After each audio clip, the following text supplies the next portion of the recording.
Hello everyone, welcome back in this channel or lecture of management.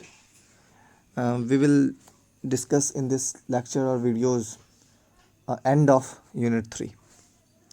कुछ लोगों का query है कमेंट बॉक्स पे या चैट बॉक्स पे या लाइव चैट पे आप लोग बात करते हैं कि थोड़ा सा हिंदी में डिफाइन करने की कोशिश कीजिए। बिल्कुल सही बात है, क्योंकि हम बचपन से हिंदी ही बोलते आ रहे हैं और समझते भी हिंदी में हैं ज़्यादा ज़्यादा, ठीक है ना। लेकिन लिखना पड़ता है हमें इंग्लिश में, इसलिए मेरा पॉइंट ऑफ व्यू इसीलिए होता है इंग्लिश पे ज़्यादा, क्योंकि आप लिखोगे तो इंग्लिश में, है ना। आप लिखोगे इंग्लिश में। हाँ, कुछ लोग लिख सकते हैं हिंदी में, ऐसा कोई बाइंड नहीं है, बाउंडेशन नहीं है ना। तो लिख सकते हो, लेकिन हमें जहाँ तक पता है आप लोगों के बारे में कि आप लोग ज़्यादातर हम पूरे लोगों की बात नहीं कर रहे हैं, ज़्यादातर लोग इंग्लिश में लिखना पसंद करते हैं या इंग्लिश में लिखते हैं, ठीक है ना, आंसर्स को एग्ज़ाम में। इसीलिए हम ज़्यादा वर्ड को इंग्लिश में बोलते हैं कि हो सकता है उस वर्ड को आप लेकर आगे फॉरवर्ड करें, फॉरवर्ड इन द सेंस आप अपने एग्ज़ाम में लिख पाए, है ना। ठीक है, समझना हिंदी में होता है, लेकिन इंग्लिश भी बहुत ज़रूरी है ना।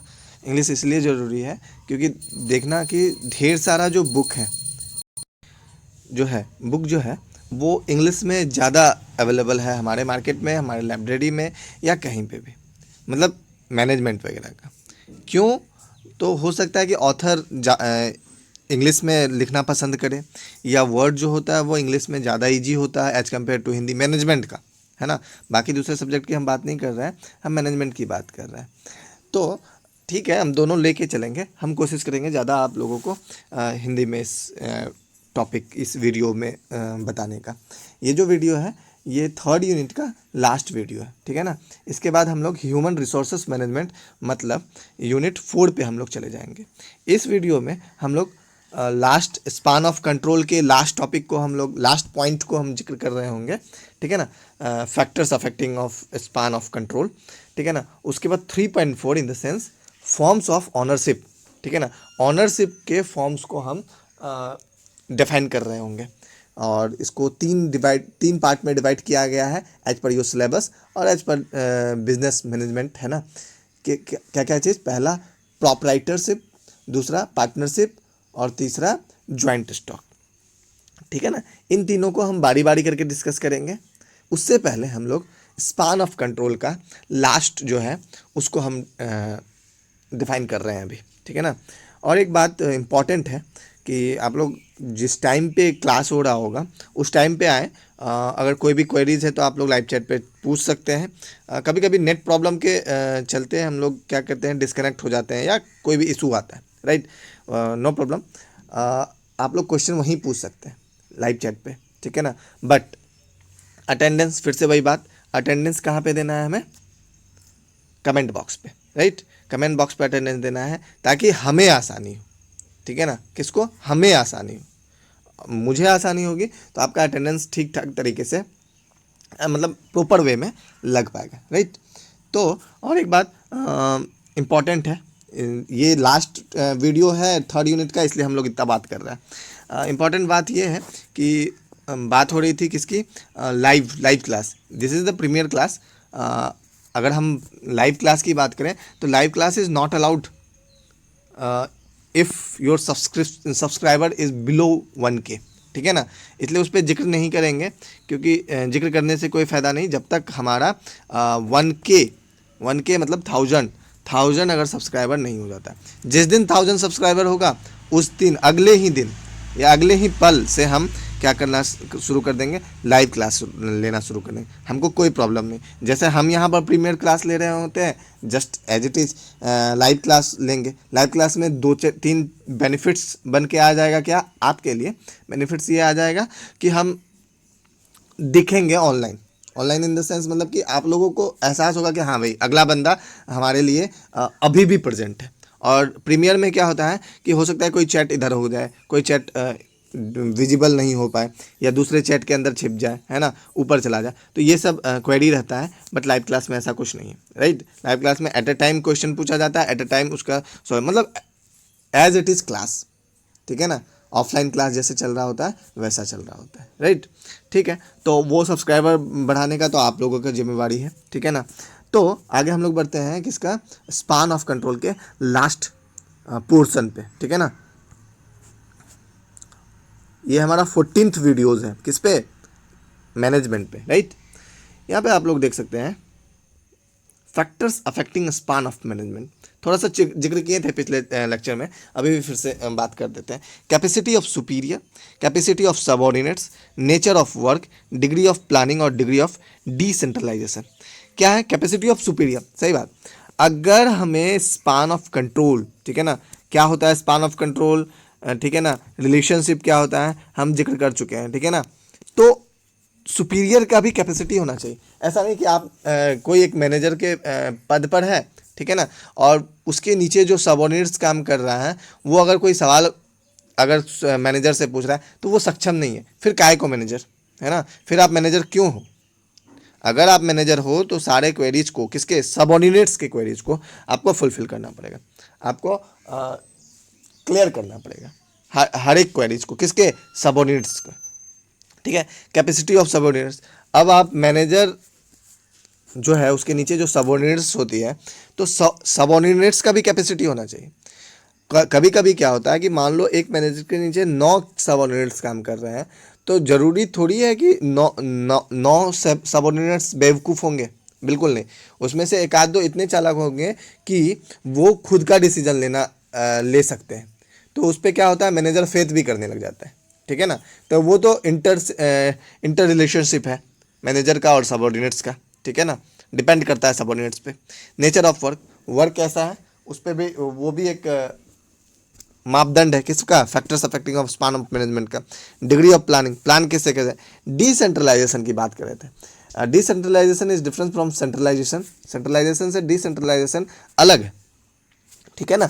अलग कैसे है कि डिसेंट्रलाइजेशन में क्या होता है, हम अभी अभी बात कर रहे थे कि अपना जो पावर है, ठीक है ना, अपना जो डिसीजन मेकिंग का पावर है या कोई कोई और दूसरा पावर है वो दूसरे को भी ट्रांसफ़र कर देता है मैनेजर। कैसे, अगर सबऑर्डिनेट्स उसके लायक है तो। अभी अभी हम बात करें कि अगर 9 सबऑर्डिनेट्स एक मैनेजर के नीचे काम कर रहा है तो ज़रूरी थोड़ी है 9 का 9 सबऑर्डिनेट्स बेवकूफ़ होगा, बिल्कुल नहीं। कुछ लोग कुछ सबऑर्डिनेट्स ऐसे होते हैं कि वो ज़्यादा ग्रास्पिंग पावर रखते हैं, ज़्यादा स्पीड से काम करना पसंद करते हैं, ठीक है ना, अपना आइडियाज़ मैनेजर्स को बताते हैं, ठीक है ना। तो उस मुद्दे पे या उस पॉइंट ऑफ व्यू पे डिसेंट्रलाइजेशन हो जाता है। क्या हो जाता है, उसको हम पावर जो है वो देने का कोशिश कर रहा होता है कौन, मैनेजर, ठीक है। इससे क्या होता है, लोड कम हो रहा होता है किस पे, मैनेजर पे, ठीक है। आगे बढ़ते हैं। दो तरह से होता है, एक है नैरो स्पान ऑफ मैनेजमेंट और एक है वाइड स्पान ऑफ मैनेजमेंट। क्या होता है narrow span of management, narrow span of management में क्या होता है, मान लो एक मैनेजर है, कितने मैनेजर है, एक, जस्ट अ मिनट, मान लो एक मैनेजर है, ये मान लो एक मैनेजर है, ठीक है। उसके नीचे क्या है, 4, 4 के नीचे क्या है, 16, मतलब एक बंदा के नीचे 4 बंदा है। फिर 4 के बंदे के नीचे कितना हो जाएगा, 16, 16 के नीचे 64, 64 नीचे 256, 1024, 4096, ठीक है, 4096। अब आगे देखते हैं, इसमें क्या हो गया, स्पान जो हो गया वो 4 का हो गया, कितने का हो गया, 4 का हो गया। टोटल एम्प्लॉयज कितना हो गया, 4096, बट मैनेजर के पोस्ट पे कितने हो गए, 126, 126 इन द सेंस मतलब जो 246 दी गई है 1 से लेकर 1024, वो तो अब देखो सारे मैनेजरियल पोस्ट हो गए, ठीक है ना। एक हायर सुपीरियर मैनेजर के नीचे एक सबऑर्डिनेट मैनेजर बोल सकते हो, सबऑर्डिनेट्स नहीं बोल सकते हो, उसके नीचे जो मैनेजर है उसको बोल सकते हो, 4 है। उसके भी नीचे छोटे मैनेजर हैं 16, उसके नीचे 64, उसके नीचे 2, 5, 6, उसके नीचे 1024, ठीक है ना। जो 1024 है उसके नीचे कितना है, 1024 के एक 1024 है उसके एक बंदे के नीचे 4 एम्प्लॉय है, ठीक है ना। तो टोटल एम्प्लॉय तो 4096 है, लेकिन मैनेजर्स पोस्ट पे क्या है 1365, अगर टोटल को जोड़ दे 1 + 4 + 16 + 64 + 256 + 1024 equal to 1365 is the managerial post या मैनेजर्स, ठीक है ना। और 4096 - 1365 इक्वल टू जो होगा वो क्या हो जाएगा, सबऑर्डिनेट्स हो जाएंगे, राइट। तो इस वाले स्ट्रक्चर में नैरो स्पान ऑफ मैनेजमेंट में क्या दिक्कत आता है और क्या बेनिफिट्स है देखते हैं। इसमें यह है कि टॉल स्ट्रक्चर हो जाता है, हमारे मैनेजर पोस्ट वाले के टॉल स्ट्रक्चर हो जाता है और क्या इजी टू कम्युनिकेट, सही बात है। अब बताओ एक एक मैनेजर के नीचे बस 4 ही होगा तो इंस्टेंट मीटिंग, ठीक है ना, इंस्टेंट कुछ भी कंपाइल कर सक रहा होता है, राइट, मतलब कुछ भी बताना हो रहा होता है। तो अब एक बात बताओ, हमारे नीचे 4 लोग हैं, 4 लोगों को बताना आसान है या हमारे नीचे 64 लोग हैं, 64 लोगों को बताना आसान है? 4 लोगों को बताना आसान होता है, quick. Large number of levels, इसमें क्या होता है, लेवल्स बढ़ जाते हैं, ठीक है ना। मान लो पहले वाले व्यक्ति को कम्युनिकेट करना है 1024 वाले से, तो थोड़ा सा दिक्कत होगा, ठीक है ना, टाइम ड्यूरेशन ज़्यादा लगेगा। Decision making is very low, decision making very low मतलब जो डिसीजन ले रहा है फर्स्ट वाला, अगर उसके नीचे 4 है, 4 के नीचे 16 है, 16 के नीचे 64 है, 64 के नीचे 2 5 6 256 है, तो अगर मान लो पहले वाला अगर कोई डिसीजन लेता है तो क्या होता है, वो डिसीजन 2 5 6 के नीचे आते आते टाइम लगेगा, ठीक है ना। अगर जितने ज़्यादा लेवल होगा उतना ज़्यादा कॉस्ट बढ़ जाएगा, higher the level higher the cost, ठीक है ना। ये वाइसा वर्सा नहीं है, डायरेक्टली प्रोपोर्शनल है, ठीक है ना। टू मच कंट्रोल, सेंट्रलाइज, मतलब कंट्रोल करना थोड़ा सा डिफिकल्ट हो जाता है किसमें, नैरो स्पान ऑफ मैनेजमेंट में। क्यों डिफिकल्ट हो जाता है नैरो स्पान ऑफ मैनेजमेंट में कंट्रोल करना, क्योंकि नंबर ऑफ स्पान जो है वो ज़्यादा हो रहा है, ठीक है। नंबर ऑफ स्पान तो 4 का है, छोटे छोटे हैं, लेकिन नंबर ऑफ सेगमेंट्स क्या हो जाता है, ज़्यादा हो जाता है। 1 2 3 4 5 6 जो लेवल होता है वो ज़्यादा हो जाता है। जैसे ज़्यादा हुआ कंट्रोल पावर कम हुआ, ठीक है ना, कंट्रोल पावर कम हुआ, राइट। आगे बढ़ते हैं, नेक्स्ट वाला में है वाइड स्पान ऑफ मैनेजमेंट। अगर वाइड स्पान ऑफ मैनेजमेंट को कंपेयर कर दे किससे, नैरो स्पान ऑफ मैनेजमेंट में, तो नैरो स्पान ऑफ मैनेजमेंट में हमारे पास स्पान था 4 का और वाइड स्पान में हम लोग लिए हैं 8, ठीक है ना। ये बदल भी सकता है, 6 बदल सकता है, 9 10 11 12 और नंबर ऑफ स्पान एज्यूम कर सकते हैं। एज्यूम इन द सेंस मतलब कंपनी में, ठीक है ना। इसमें क्या होता है, स्ट्रक्चर फ्लैट हो जाता है, उसमें टॉल स्ट्रक्चर था, इसमें फ्लैट हो जाता है। फ्लैट इन द सेंस 1 2 3 4, बस क्या हो गया, मैनेजरियल पोस्ट कितना हो जाएगा, 1 से लेकर 4 लेवल तक, मतलब 5512 तक, 12512 तक, ठीक है ना। इससे क्या हो जाएगा, मैनेजरियल पोस्ट मात्र 585 ही नंबर रहेगा। एम्प्लॉयज कितना हो जाएगा, 4096, है ना। डिफिकल्ट क्या हो जाएगा, difficult to communicate due to large number of employ, ठीक है ना। इसमें क्या होगा, communicate, large number of employ है तो कम्युनिकेट कम कर पाएंगे। कैसे, हम बताए थे, अगर 1 के नीचे 4 है या 4 के नीचे 16 और 16 के नीचे 64 है तो आसान तरीके से, मतलब हर एक बंदे के नीचे 4 ही स्पान होगा, क्योंकि हम स्पान ही एज्यूम किए हैं 4 का। अगर 8 का स्पान किए तो थोड़ा सा डिफिकल्ट होगा एज कम्पेयर टू स्पान 4 के, किससे, कम्युनिकेट करने में, ठीक है। फास्टर डिसीजन मेकिंग, सही बात है, डिसीजन फास्ट कैसे हो जाएगा, क्योंकि 1 के नीचे जो लेवल है 1 2 3 4 और वहाँ पर लेवल कितना था 1 2 3 4 5 6, तो लेवल 6 और लेवल 4 में लेवल जिसमें जितना ज़्यादा कम होगा डिसीजन उतना स्पीड में लिया जा सका। लेसर कॉस्ट इन्वॉल्व, जितना लेवल कम रहेगा कॉस्ट भी उतना कम होगा, ठीक है ना। डिसेंट्रलाइज हो सकता है, हम अपने पावर को दूसरे जगह भी या दूसरे को दे सकते हैं, ठीक है ना, कुछ टाइम के लिए, कुछ पर्पस के लिए, कुछ पर्टिकुलर काम के लिए, ठीक है।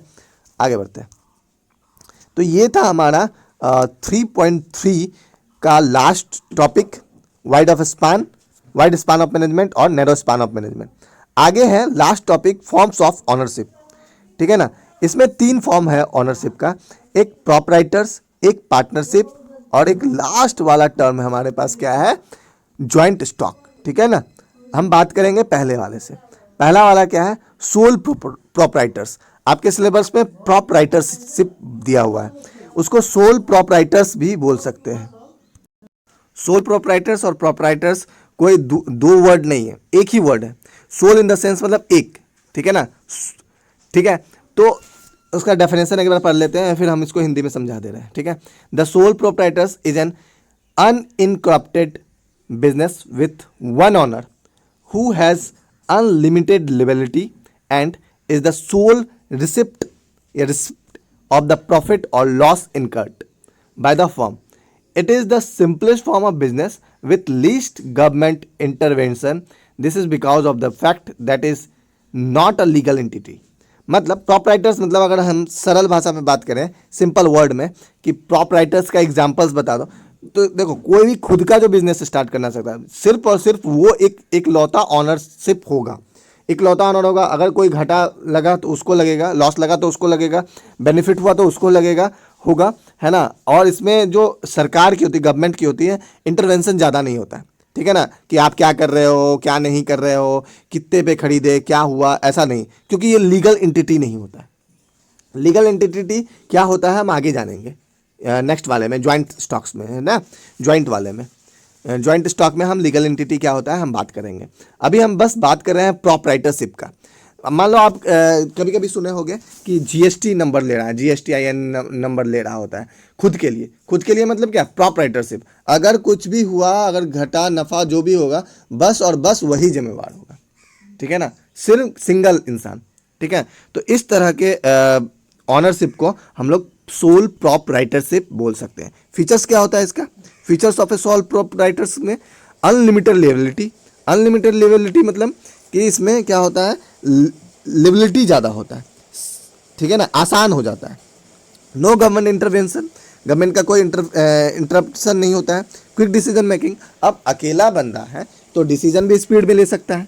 ठीक है ना, फ्लेक्सिबल, फ्लेक्सिबल क्यों नहीं होगा, क्योंकि इसमें ज़्यादा बंदा काम ही नहीं कर रहा है, अकेले आप हो, आप डिसीजन लेते हो कि किसको रख सकते हैं, किसको नहीं रख सकते हैं, राइट। तो क्या होगा कि डिसीजन जो होता है वो क्विक होगा, फ्लेक्सिबल भी होगा, सिंगल हैंडेड, एकलौता है। हम अभी बोलेंगे वन ऑनरशिप, इसी को प्रोप्राइटरशिप बोल सकते हैं। सीक्रेसी मेंटेन है कि क्या करना है, क्या नहीं करना है, क्या सीक्रेट रखना है, क्या करने से अच्छा होगा, ये सिर्फ और सिर्फ आप ही जानते होंगे। Sole receiver of profit loss if any, अगर कोई लॉस भी हुआ, कोई प्रॉफिट भी हो गया, तो कौन देगा, अकेला, अकेला वो बंदा ही रिस्पॉन्सिबल होगा। Can be operated from home, अब आपका कंपनी आप घर से चलाओ, बाहर से चलाओ, दुकान से चलाओ, कुछ भी चलाओ, कंपनी इन द सेंस मतलब आपकी बिजनेस है, तो आप कहीं से भी चलाओ, उसको कोई मतलब नहीं है। तो ये चीज़ क्या होता है, फीचर्स हो जाता है किसमें, प्रोप्राइटरशिप में या सोल प्रोप्राइटरशिप में। नेक्स्ट हमारा पॉइंट है पार्टनरशिप। नेक्स्ट हमारा क्या है, पार्टनरशिप। पार्टनरशिप में क्या है देख लेते हैं, पहले हम लोग इस पर बात करेंगे। Section 4 of Indian partnership act 1932 defines partnership as a relation between a person who have agreed to share the profits of the business carried on all or any one of them working for all. The minimum member in the partnership firm is 2 and maximum is 10 in banking and 20 in general. हम बात कर रहे थे partnership का, नाम में ही छिपा हुआ है पार्टनरशिप, मतलब कोई अकेला कोई पार्टनरशिप करेगा क्या, नहीं, कम से कम दो लोगों की ज़रूरत होती है किसी भी पार्टनरशिप को बरकरार रखने के लिए। एक सेक्शन है, सेक्शन 4 के अंदर इंडियन पार्टनरशिप एक्ट 1932। अब ये एक्ट एक्शन वाला एक्ट नहीं है। कोई पूछे थे पिछले वाले लेक्चर में या पिछले जो भी प्रीवियस लेक्चर है कि एक्ट मतलब क्या होता है, वहाँ पर एक्शन था, यहाँ पर क्या है, एक्ट मतलब वो जो संविधान वाला जो है वही वाला। ठीक है ना, इसमें कोई अलग से नहीं है। तो वो 1932 के सेक्शन 4 वाले एक्ट में पार्टनरशिप को डिफाइन किया गया है कि इसमें कम से कम 2 लोगों को ज़रूरत होता है। अगर बैंकिंग सेक्टर है तो 10 लोगों का, और जनरल मतलब और दूसरा कुछ कोई कंपनी वगैरह है तो 20 लोग रख सकते हैं, किसमें, पार्टनरशिप में। ऐसा नहीं 1000 लोगों का पार्टनरशिप हो रहा है, बिल्कुल नहीं। ठीक है ना, तो ये पार्टनरशिप मतलब क्या होता है, आगे हम फीचर्स इसके बारे में जानेंगे। Features of partnership, sufficient capital. अब एक बात बताओ, जहाँ एक लोग काम कर रहा है, अकेला बंदा हो प्रोप्राइटरशिप में, और पार्टनरशिप में 20 लोग काम कर रहे हैं, 20 लोगों का पार्टनरशिप है, तो 20 लोग जो कैपिटल देंगे वो क्या अकेला बंदा दे पाएगा, नहीं। मतलब एक जनरल बात कर सकते हैं, कभी कभी दे भी सकता है। ठीक है ना, अगर जनरल बात करें तो कैपिटल अगर ज़्यादा करना हो तो पार्टनरशिप में कैपिटल आ सकता है ज़्यादा। ठीक है, डिवाइडेड लिबिलिटी, जो भी चीज़ है वो डिवाइड हो जाता है। रिस्क शेयरिंग, रिस्क भी अगर क्या है, शेयर हो जाता है। अगर 10 लोग हैं तो 10 लोगों को रिस्क है। प्रॉफिट डिस्ट्रीब्यूटर, अगर प्रॉफिट भी हुआ तो डिस्ट्रीब्यूट होगा। इजी एक्सपांसन, एक्सपांड कर सकते हैं कैसे, कि आपके पास बंदा ज़्यादा हो जाता है। ठीक ठीक है ना। अकेला आदमी एक्सपांसन कम कर सकता है, अगर आपके पास हैंड ज़्यादा है, हैंड इन द सेंस मतलब आपके पास पार्टनर ज़्यादा है, तो आप जल्दी से एक्सपांड कर सकते हैं। स्पेशलाइज स्किल प्रेजेंट, अब क्या हो जाता है, कोई आपका पार्टनर इस चीज़ में मैनेजमेंट करने में अच्छा है, कोई आप मैनेजरियल पोस्ट में अच्छा है, तो वो एक दूसरे को बांट देता है, ठीक है ना। प्रॉफिट मोटिव, और ये काम किसके, पार्टनरशिप किसके लिए करा जाता है, प्रॉफिट मोटिव के लिए, सिर्फ और सिर्फ प्रॉफिट मोटिव के लिए, राइट। आगे बढ़ते हैं। आगे लास्ट टॉपिक है थर्ड यूनिट का, दैट इज ज्वाइंट स्टॉक या ज्वाइंट स्टॉक कंपनी भी बोलते हैं, राइट। आगे देख लेते हैं, पहले एक बार इसको पढ़ लेते हैं कि क्या कह रहा है joint stock company. A joint stock company has to go through a series of steps before it commences, that is formation, incorporation, capital subscription and commencement of a business. In case of a public company, it has to complete all four stages, whereas in case of private company, it can start with its operation after the incorporation stage. हम अगर आसान भाषा में इसको समझाने की कोशिश करें ज्वाइंट स्टॉक कंपनी, तो ये एक एसोसिएशन है ढेर सारे पर्सन का। क्या होता है, हम आगे बात कर रहे हैं, जो कि एक बिजनेस खड़ा करने की कोशिश कर रहा होता है, लेकिन इसका स्टेटस क्या होता है, लीगल स्टेटस। अब क्या होता है लीगल, क्या होता है इलीगल। इलीगल तो नहीं बोलते हैं, लीगल एंटिटी जिसके पास नहीं होता है, इलीगल अलग चीज़ है, और लीगल एंटिटी नहीं होना वो अलग चीज़ है, और लीगल एंटिटी होना ये अलग चीज़ है, तीनों चीज़ अलग है। इलीगल की हम बात बिल्कुल नहीं कर रहे हैं, हम लीगल और लीगल जिसके पास एंटिटी नहीं है उसकी बात कर रहे हैं। लीगल एंटिटी किसके पास नहीं होती है, प्रोप्राइटरशिप के पास, ठीक है ना। अगर हम बात करें स्टॉक वाले की, ज्वाइंट स्टॉक कंपनी की, तो इसके पास लीगल एंटिटीज़ आ जाती है। क्या क्या लीगल एंटिटीज़ आ जाती है, बिजनेस करने के लिए, ठीक है ना। अब एक बात इसके लिए, इस चीज़ के लिए, ज्वाइंट स्टॉक कंपनी के लिए सन 1956 मतलब कंपनीज एक्ट 1956 के अंदर, मतलब 1956 के अंदर क्या है, ये दी हुई थी, क्या दी, इस एक्ट को, ज्वाइंट स्टॉक कंपनी को का एक एक्ट ही था, जो 2013 में रिन्यूअल हुआ, या आप बोल सकते हो अमेंडमेंट आया। छोटे छोटे अमेंडमेंट बहुत सारे आए, लेकिन बड़े अमेंडमेंट 2013 में आया, इसीलिए उसको कहा जाता है कंपनीज एक्ट 2013। अभी तक वही चल रहा है, 2013 में जो एक्ट आया था उसी पे बेस्ड है, ठीक है। इसमें ढेर सारा चीज़ आ जाता है, board of directors, shareholders, ठीक है, शेयर्स। और what is the difference between shareholders, shares और board of directors. Board of directors, shareholders और शेयर्स में क्या अंतर है। शेयर्स मतलब कि अब बात मान लो, इसमें जो ज्वाइंट स्टॉक कंपनी में शेयर्स, अब शेयर्स क्या है, कोई भी बिजनेस को खड़ा करने के लिए बहुत ज़्यादा कैपिटल की ज़रूरत होती है। तो कैपिटल क्या होता है, कुछ लोग मिल के दे रहे होते हैं, कुछ लोग मिल के दे रहे होते हैं इन द सेंस मतलब कि कोई एक्स रुपीज़, कोई वाई रुपीज़, कोई जेड रुपीज़, इस तरह करके दिया और कंपनीज खड़ी होगी।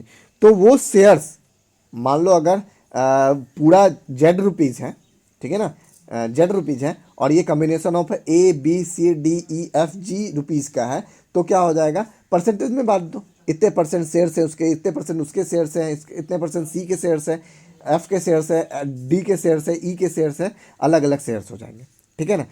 जब ये शेयर्स मिलके एक कंपनी खड़ा करता है या खड़ी करती है, तो शेयर्स होल्डर्स किसको बोलेंगे, जो भैया शेयर्स लगाया, ठीक है ना, जो शेयर्स लगाया उसी को तो शेयर्स होल्डर्स बोलेंगे।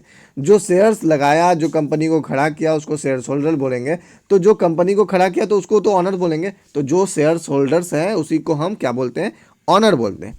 अब आप बात करोगे कि बोर्ड ऑफ डायरेक्टर्स क्या होता है, तो board of directors is a combination of the shares holders. कब तक, एक्ट 1956 के अंदर, 1956 एक्ट के जब तक था, 2013 के पहले, 13 के आने के पहले क्या था कि जो बोर्ड ऑफ डायरेक्टर्स में डायरेक्टर्स होंगे। अब what is the difference between board of directors and directors, कोई डिफरेंस नहीं। एक बंदे अगर डायरेक्टर बोलते हैं, तो अगर वो कम्बिनेशन ऑफ डायरेक्टर को क्या बोलते हैं, बोर्ड ऑफ डायरेक्टर्स। 1956 एक्ट के पहले, मतलब 1956 एक्ट में या 1913 एक्ट के आने से पहले क्या हुआ करता था कि जो शेयर्स होल्डर्स हैं वही बोर्ड ऑफ डायरेक्टर्स बन सकते हैं या वही डायरेक्टर्स बन सकते हैं, कोई दूसरा बंदा नहीं बन सकता, ठीक है ना। और बोर्ड ऑफ डायरेक्टर्स का काम और शेयर्स होल्डर्स का काम क्या होता है, अलग अलग। बोर्ड ऑफ डायरेक्टर्स का क्या काम होता है, मैनेजमेंट करना, सिर्फ और सिर्फ मैनेजमेंट करना, ठीक है ना। और शेयर्स होल्डर्स का क्या करना है, शेयर्स खरीदना और बेचना, ठीक है ना, ये दोनों अलग, एक ही कंपनी का है लेकिन काम अलग अलग है। 1956 एक्ट में क्या था कि शेयर्स होल्डर्स जो हैं उसी में से डायरेक्टर्स बनेंगे और बोर्ड ऑफ डायरेक्टर्स बनेंगे। लेकिन 2013 एक्ट के बाद या 2013 एक्ट से को मतलब बोर्ड ऑफ डायरेक्टर्स में जो रहेंगे डायरेक्टर्स वो शेयर होल्डर्स तो रहेंगे ही, हो भी सकता है नहीं भी, लेकिन शेयर्स होल्डर्स का अगर मीटिंग हुआ, एनुअली मीटिंग हुआ, अगर वो चाहता है कि किसी दूसरे बंदा जो शेयर्स होल्डर्स नहीं है उसको बनाने की अगर चाहे तो वो बना सकता है। अब आप बोलोगे कि सरकार के परमिशन के का क्या ज़रूरत है? भाई हम पहले ही बता दिए हैं कि ये लीगल एंटिटीज़ है, joint stock company legal entities है, तो इसमें जो भी काम करना पड़ेगा सरकार के रूल्स एंड रेगुलेशन के अंतर्गत करना पड़ेगा, ठीक है ना, इसलिए एक्ट की बात कर रहे थे। फीचर्स क्या है? Features of joint stock company, artificial persons, artificial person मतलब आदमी नहीं बना रहे हैं, मतलब हम आदमी को हायर कर रहे होते हैं, ठीक है ना। सेपरेट लीगल एंटिटी, सही बात है। Limited liability of members, members के जो है परपेचुअल एग्जिस्टेंस, जो एग्जिस्ट करता है जो वही एग्जिस्ट कर रहा है, ऐसा नहीं कि दूसरा आदमी शेयर्स ये कर रहा है, हाँ जब तक बेचेगा नहीं तब तक नहीं। Common seal, risk bearing, risk तो है, शेयर्स कभी गिर जाते हैं, कभी बहुत ज़्यादा छलांग लगा देता है, तो ये रिस्क है, ठीक है ना। ये जो चार्ट है, ये जो चार्ट है, ये चार्ट उसी चीज़ को ऊपर जो हमने बताया उसी को बाइफर्केट कर देता है, फॉर्मेशन, मेंबर्स, ठीक है ना, लिबिलिटी, कंट्रोल, कम्युनिटी, ये बस उसी चार्ट को शॉर्ट में बताया गया, समराइज टर्म, राइट। तो इस तरह हमारा जो है थर्ड यूनिट कंप्लीट होता है, ठीक है ना, थर्ड यूनिट कंप्लीट होता है। हम नेक्स्ट लेक्चर में हम लोग फोर्थ यूनिट कंप्लीट करेंगे, फोर्थ यूनिट का कुछ पार्ट कंप्लीट कर रहे होंगे या फोर्थ यूनिट स्टार्ट कर रहे होंगे, ठीक है ना। Thank you.